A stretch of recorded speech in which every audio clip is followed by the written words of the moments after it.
Bonjour tout le monde, c'est Siren. Aujourd'hui on se retrouve pour une petite vidéo qui consistera à vous présenter mon panda. Donc on verra les caractéristiques, ce que j'ai monté, les stuff et les sorts. Je rappelle que mon panda est level 129, il a la branche eau et feu. Donc je vais vous présenter tout de suite le stuff. Voilà. Comme coiffe, j'ai un solo monk. Je l'ai pris pour le PO, la PO, les très bons dégâts et les dégâts à distance. Mais je l'ai ruiné moi-même à 3% de dégâts sur les 3 emplacements de gemmes, comme vous pouvez le voir. C'est toujours ça de prix. Voilà, c'est la relique. J'ai pas d'épique, je précise tout de suite. En épaulette, j'ai pris les Scoring Magbog. Je les ai prises pour la sagesse déjà. Les dégâts CC et les dégâts mono-cible, donc je vous montre. Voilà. C'est les meilleures épaulettes pour mon level. Elles sont très bien, niveau sagesse aussi, franchement, elles sont bien. En anneau, j'ai pris une comment on dit, une protu ou un pro, bon on s'en fout, allez, une protubérance poreuse. Donc ouais, je l'ai pris pour les dégâts de zone et les dégâts de distance. C'est un très bon anneau aussi pour mon level. Malheureusement je peux pas en mettre deux parce que son niveau de rareté fait qu'on ne peut pas en mettre un deuxième, donc je me suis lancé sur un anneau nécroforgé qui donne 10% de dégâts, 5% de dégâts mono-cible et 5 aux soins. Bon, je vois pas à quoi ça me sert, mais c'est un peu pour combler parce qu'à mon level on n'a pas vraiment le choix. Ensuite, comme cap, j'ai pris la coque sporeuse, donc 40% de dégâts. Après, il y a les 4 CC aussi, le PA, il y a plein de trucs, les dégâts distance, les dégâts CC, ouais, comme j'ai dit. Bon, c'est une très bonne cape aussi, elle. On peut la garder jusqu'au level. Ensuite, pour l'amulette, j'ai l'amulette du corbeau blanc, donc pour le PO. Malheureusement, elle donne pas de dégâts all, c'est dommage, ouais. Mais cette amulette est une des seules à donner des CC. Un PO non, mais pour mon level, il n'y a pas beaucoup d'amulettes qui donnent des PO. Donc j'ai pris cette amulette. Bon, à la place des dégâts all, elle donne 20% de dégâts de zone et 20% de dégâts de distance, donc c'est toujours ça de prix. Mais moi, je l'ai prise plus pour le PO.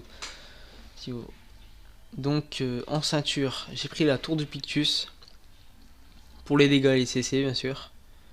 Les dégâts berserk, c'est toujours utile, franchement, c'est toujours utile pour toutes les classes. C'est une très bonne ceinture. Ensuite, on va passer au plastron. Donc le plastron, le place poreux. Je l'ai pris pour le PM et le contrôle. Bon, j'ai de la chance, il donne quand même de très bonnes stats, mais c'était plus pour le contrôle, pour les tonneaux et tout. Mais sinon il donne 35% de dégâts, 10% de dégâts de zone et 10% de dégâts de distance. Et sinon je l'ai pris plus pour le contrôle et le PM. Ensuite les bots. Je pourrais prendre des meilleurs bots, mais franchement j'ai pas envie d'y mettre le prix. Parce que regardez les stats des bots, pour 10% de dégâts vous payez 4 M en plus, pour 10% de dégâts en plus vous payez 4 M. Donc je visais les oussos du dragon cochon en disant ça. Donc moi je préférais prendre des Clacterobots à 30 000 kama pour 30% de dégâts all et 12% de dégâts mono-cible. Donc c'est très bien. Surtout au niveau du prix, c'est ce qu'il y a de mieux.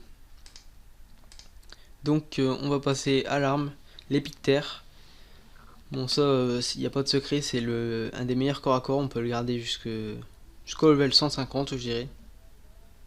C'est vraiment un bon corps à corps. Niveau dégâts, il le tient dans une main. Il donne 50% de dégâts, 4% de coup critique et 1 PA. Donc c'est un très bon corps à corps.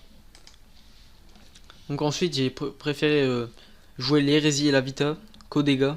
Donc c'est pour ça avant j'avais une arête de bus, mais je préfère avoir plus de rési parce que ce magmatique va me donner 300 de rési. Alors qu'avec l'arête de buste je les aurais pas. Et 200 de vita. Un très bon bouclier aussi. Après j'ai un emblème du Pandawa normal, en lié. Et une moumouche pour les CC. C'est plus agréable de jouer en 1 sur 2. Enfin, je sais même pas si je suis en 1 sur 2, mais je vais regarder ça. On va passer aux aptitudes.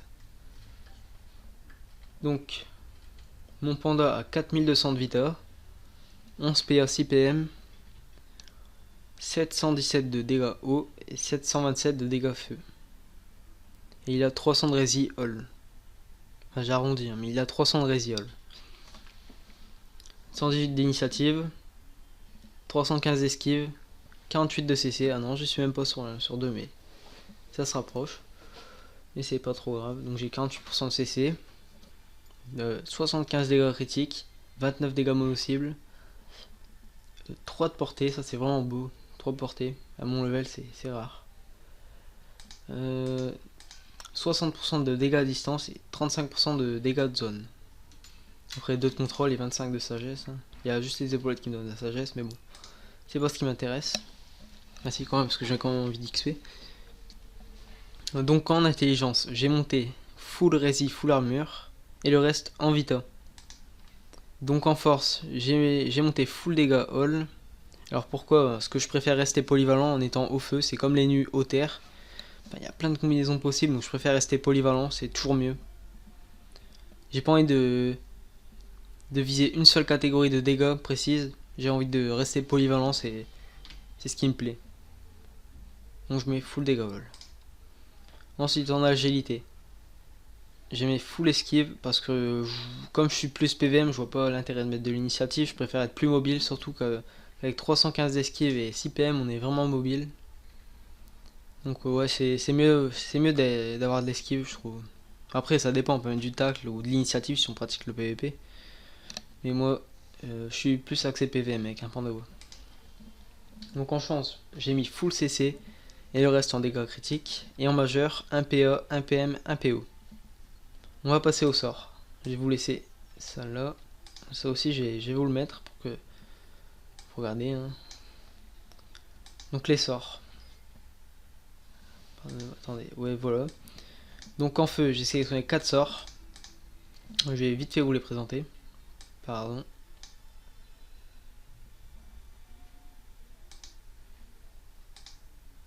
Ah pardon. Je crois que ça... Non c'est pas grave. En sort feu, j'utilise souffle enflammé, donc 2 PA. Il tape en zone de 3 cases en ligne. Donc très bon sort pour finir les combos. Ensuite j'ai couleteux.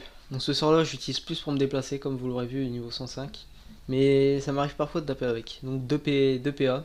Il tape en zone mais franchement ouais, j'utilise plus pour me déplacer. Ensuite flasque explosive. C'est un sort qui coûte 4 PA et qui tape en zone de croix. Il tape en ligne aussi. Donc c'est un sort à rox moyen, voire fort. Ouais, je l'utilise souvent dans mes combos quand même parce que c'est un très bon sort. Mais sinon voilà, mon sort principal de la branche feu, toilettage, c'est un sort qui rox vraiment beaucoup. Donc il coûte 5 PA et il tape en zone de colère de Yop. C'est mon sort principal, je viens de le dire mais je préfère le rappeler. Donc 5 PA. Ensuite, dans la branche rouge, j'ai sélectionné 3 sorts, donc Tekile. Un sort qui vaut 3 PA, qui coûte 3 PA, qui a une PO moyenne et qui tape en mono-cible. Son rox, ouais, il est moyen son rox. Il est pas nul, mais il est moyen. C'est pour taper en mono-cible quand il y a des châles, c'est meilleur donjon. Donc après, mon sort principal de la branche haut, c'est Fontaine de liqueur. Pourquoi? Parce qu'il a une très bonne PO. Ouais, il ne tape pas en ligne et il tape en zone de croix. Et il a un bon rox, très bon rox même. C'est pour ça que c'est mon sort principal. Donc 5 PA, 1 PM, Fontaine de liqueur. Ensuite, un des plus gros sorts du Pandawa, c'est Vague de lait. Malgré son coût élevé, il fait vraiment mal ce sort. C'est pas mon principal parce que il coûte un point à fou, donc je préfère les économiser pour le tonneau, Ether, tout ça. Ether, pardon. Donc Vague de lait, c'est un très gros sort avec une grosse PO. Mais malheureusement, on ne peut pas taper au corps à corps avec. Mais ça, c'est pas grave. Ça compense avec son rox. Donc en actif, j'ai mis un tonneau. Donc on invoque un tonneau. Karmcharak, ce sort sert à porter tout et n'importe quoi, des alliés, des ennemis, des mobs. Des alliés, des ennemis, le tonneau. Et voilà. Après, Apior, c'est un sort qui sert à soigner ses alliés et à se mettre de l'armure. Donc c'est un très bon sort à utiliser en donjon. C'est comme Aether, c'est un sort qui est très bien en donjon, très pratique. Voilà, je passe à Aether. Donc si on le lance sur nous, ce sort, ça nous stabilise, ça nous donne 2 PM. On ne peut pas être taclé, donc c'est un peu comme force de l'âge de Lenutroph. En plus, il 1 point à fou, mais vous verrez pourquoi. Normalement, il coûte 2 PA, 1 point à fou. Donc lancer sur l'ennemi, ça le stabilise et il ne peut pas tacler l'ennemi. Donc après on passe à téléportono, donc c'est un sort qui permet de se téléporter autono pour un point Wakfu et une très bonne PO. On va passer au passif. Donc en passif j'ai maître de l'ivresse qui nous permet de passer au passage au mode ivre de nous donner 2 PA et au passage au mode gueule de bois de nous donner 2 PM. Très pratique. Indispensable je dirais même. Donc après tonneau sans fond. Tonneau sans fond, ouais, voilà. Augmente les litres du tonneau de 25%, donc ça augmente les litres. Et si le panda est face au tonneau à la fin de son tour, ça le porte, donc on n'a pas besoin d'utiliser Karmsharak. Très pratique ça aussi. Et à la fin, si on le porte, le tonneau à la fin du tour, ça nous régène un peu, mais c'est pas énorme, mais c'est quand même toujours ça de prix. Après, tonneau agressif. Donc c'était un très bon sort parce que comme attends, je vais vous expliquer. Donc par exemple, vous prenez votre tonneau avec Karmsharak et vous pouvez le jeter en lançant flasque explosive. Pardon. Donc ouais, donc les sorts ils vont être augmentés, les dégâts ils vont être augmentés quand je commence à dire n'importe quoi. Les dégâts du sort vont être augmentés. Ça réduit aussi le coût en PA de Karmsharak quand on porte le tonneau de 1 et ça augmente la portée du sort Karmsharak de 1. Donc bambouteille. Quand on passe à l'état gueule de bois, ça nous donne 100 de tacle. Mais ça nous enlève de l'esquive. Mais par contre, quand le panda passe à l'état ivre, ça nous donne 100 d'esquive, mais il nous enlève 60% de tacle. Et le sort éther ne coûte plus que 1 point à fou. Donc ça explique pourquoi le sort éther ne coûte plus que 1 point à fou. Donc je rappelle que ce build est axé pour ceux qui débutent Wakfu, mais parce que la panneau d'essai ils pourront pas vraiment se l'acheter vu qu'elle est hors de prix.